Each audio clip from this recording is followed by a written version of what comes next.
Hey, what's going on, everybody? Thanks for meeting me out here in the woods today. So today I'm going to show you all how to find and process fatwood.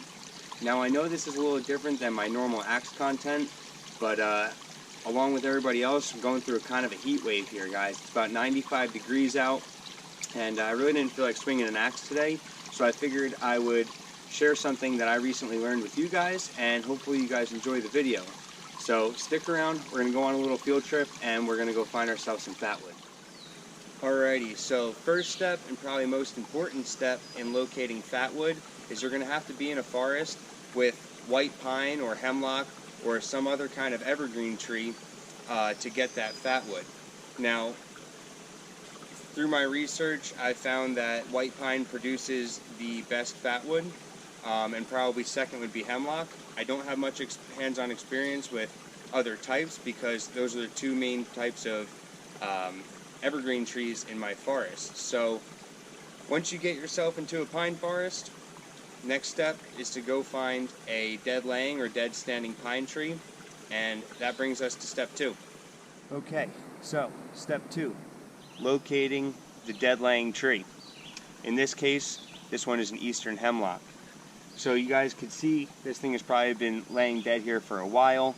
The wood, I don't know if the camera's picking up on this. It's very soft.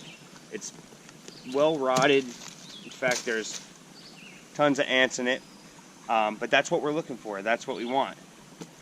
The tree is decaying, but these knots, these pine knots or hemlock knots, and even the heartwood of the tree are going to be jam-packed with fatwood. Alright, you hear this? Nice and soft. That's much more solid. We could probably almost rip this out of there. We can. That's what you want. That's the knot right in there. So in a second here we're going to cut into this and I'll show you how to identify actual fatwood itself. Alrighty, so real quick before we get into that knot, I just want to go over the 4 things I bring out in the woods with me to make my life a little easier when harvesting fatwood. Now, you don't need to have all 4 of these things. You could have 1 of these things or 2 of these things. It's just I find that these 4 things, tools, make my life a little easier when out in the woods getting fatwood. So first off is going to be some sort of hatchet. Next, some sort of saw, in this case a folding saw. You could use a bow saw, you could use the traditional wood handle fixed blade wood saw that's probably leaning up against the wall in your granddad's barn. That'll be fine. I just find that a folding saw is nice and easy, you could slip it in your pocket.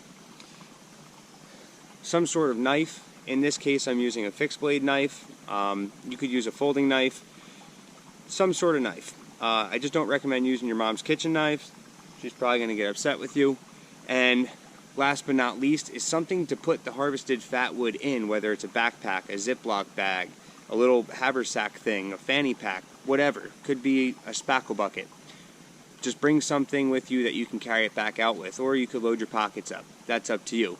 But those are the 4 things I bring with me to make my life a little easier when I'm out here getting this stuff. Alright, let's get into this pine knot. Alright, so just before we were able to pull the pine knot right out of this dead rotted tree. Now, I could do that with almost everyone on this, but let's say there's a scenario where you can't just yank this thing out of there. What you want to do to get the limb off is just come right to the base of the trunk here, where the limb meets the trunk, and you're going to cut it off. Okay? Now, while you're cutting this, you're going to start to smell some sort of aroma. Everyone says it smells like turpentine. Now, I don't know what turpentine smells like, so I'm going to have to take their word for that's what turpentine smells like. But guys, it's overwhelming. You are going to smell it. It smells great. Very piney. So we're going to cut through this.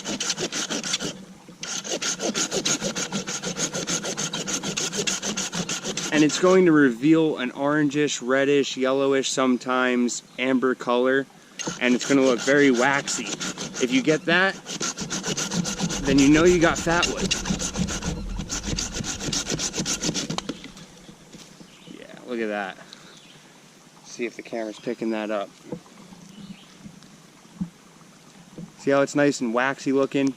It's very dense. Now this whole tree was rotted, but all the pine resin and everything, you know, goes into the knots of the tree and into the heartwood of the tree. and that's what you get. Give it a smell. It's amazing. It's beautiful stuff.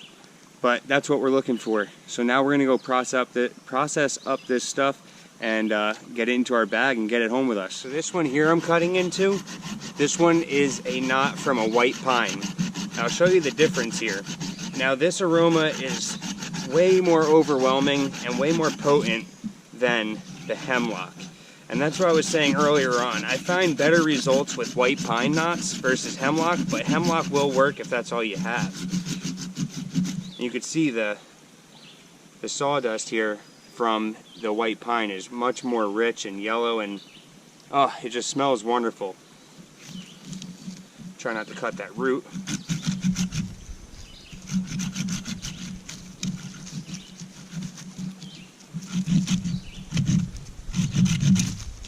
There we go. So now here, that one is from the white pine, and this one here is from the hemlock. This is the hemlock, this is the white pine. Very similar. The pine has a lot more of an overwhelming aroma over the hemlock, but I've tested it, hemlock does work. So if all you have is hemlock, don't be discouraged. But if you do get your hands on some white pine, that's the gold, that's the stuff.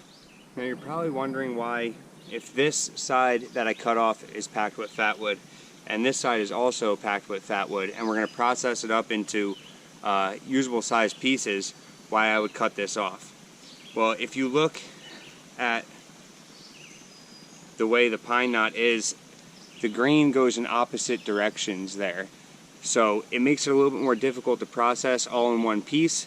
So we'll process this piece on its own, and we'll process this piece on its own. Alright, so next step in processing up the fatwood is we're going to want to split this. So that's where our hatchet's going to come into play. Sure, you can use your saw and cut this long ways, it's going to take a lot longer.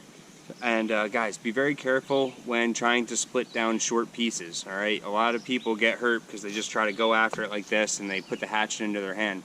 So take as many safety measures as you possibly can when doing this.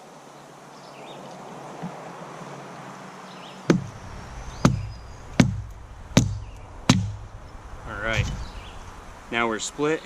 You can see that beautiful fatwood all the way in there, and it goes almost all the way to the edge. But what we're going to do is we're going to cut it off right there.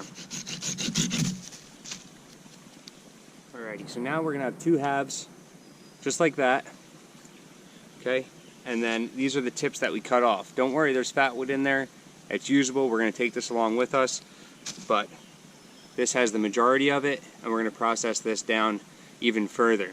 So you can either go ahead and split this again with your hatchet. We're going to make it into quarters. Or you can, if you're into knife batoning, you can baton it down with your knife.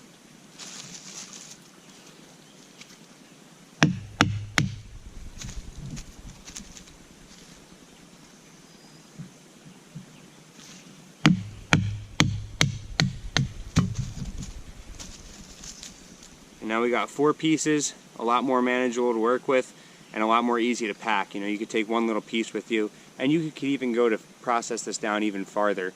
I have just a little stick of it in my bag, and a little goes a long way, trust me.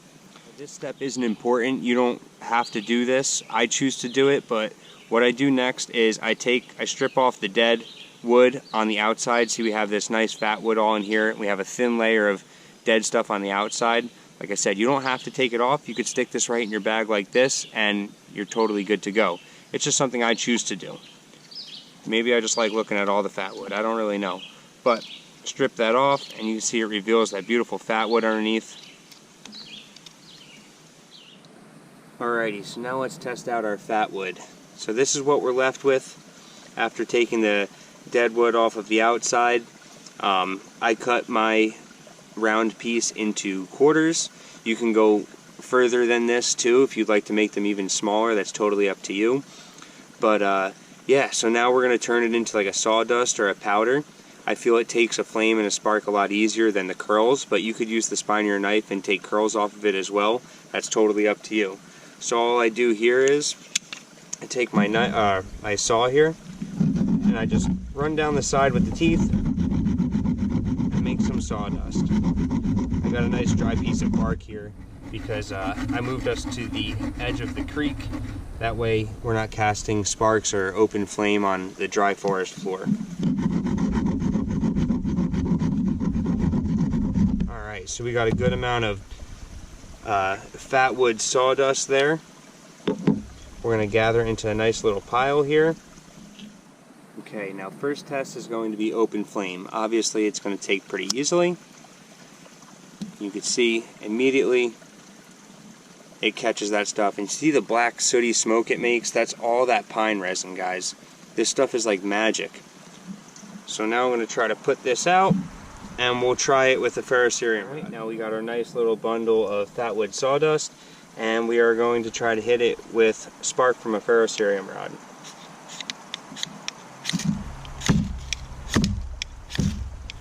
There we go. Oh. And just like that, guys. I'm telling you, gotta get yourself out in the woods and get yourself some Fatwood.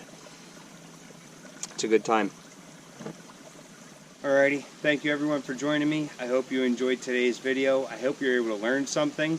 And like I said, guys, get out in the woods, get the experience, learn how to do stuff like that. And especially if you got kids, this is a really cool, interactive, fun thing for kids to go out with you in the woods, spend a couple hours, or heck, even a couple minutes if you have.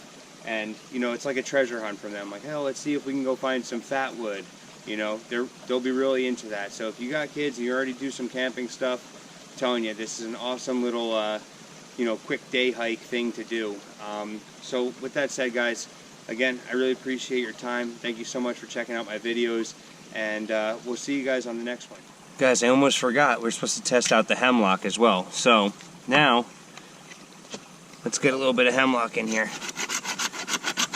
I was just walking out of the woods and I completely forgot. I was like, oh man, I told him we were going to do some hemlock.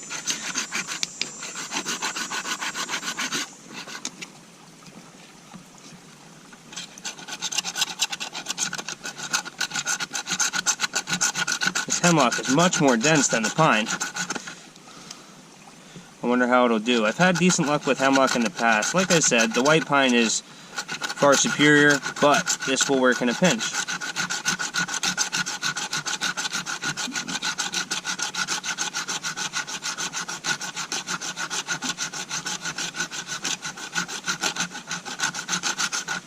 Alright, we got our hemlock here. First we'll try with our open flame. Now it's nice and windy. Oops. There we go. Open flame, it didn't catch nearly, oh, it went right out. It didn't catch nearly as quick as the pine. It doesn't feel as sticky and resiny as the pine, so I'm sure it's not going to hit with the ferrocerium rod as efficiently, but let's give it a shot. And you know, too, that could not be just a good example. You know, I'm sure there's other branches on that tree that are packed more with resin than this, but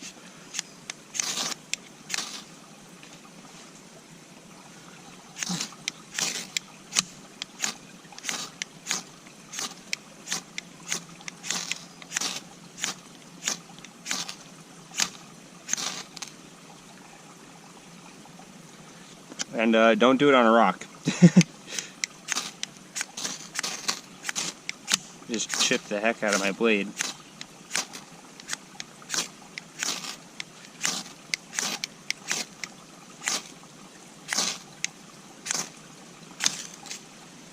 Ouch.